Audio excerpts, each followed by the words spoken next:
dünyada biz sef yol gittik, bu dünyada biz günah ettik.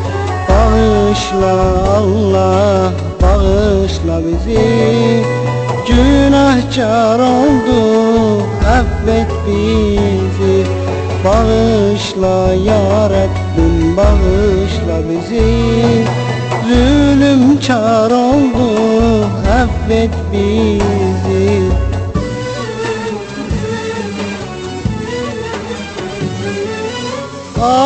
Allah'ım bizler sana muhtacız, Allah'ım sense bəxşedensen bəxşeyle.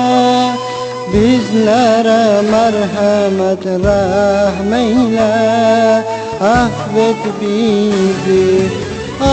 Allah'ım bizler sana muhtacız, Allah'ım sense bəxşedensen bəxşeyle. Bizlere merhamet rahmeyle, affet bizi.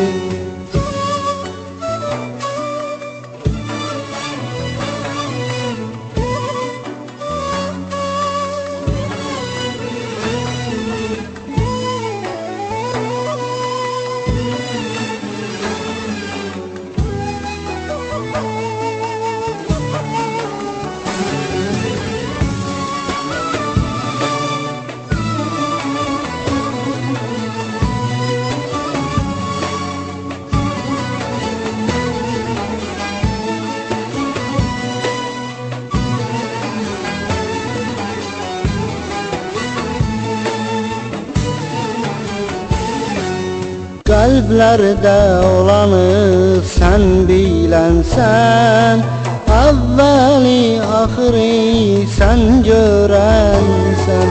Gafletle oldum, bağışla beni, kim bağışlayansan rahmedensen. Günahkar oldum, bağışla beni, kim bağışlayansan rahmedensen.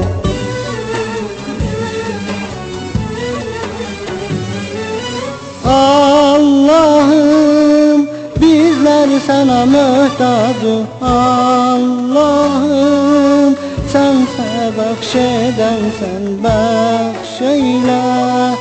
Bizlere merhamet rahmeyle, affet bizi. Allah'ım bizler sana muhtacız, Allah'ım sense bəxşedensen bəxşeyle. Bizlere merhamet rahmeyle, affet bizi.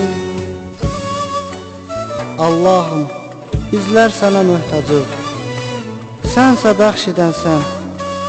Bəxş et bize merhamet, bəxş et bize rahmetini, rahmet bize, affet bizi, affet bizi. Allah'ım bizler sana muhtacız, Allah'ım sense bəxşedensen bəxşeyle. Bizlere merhamet rahmeyle, affet bizi.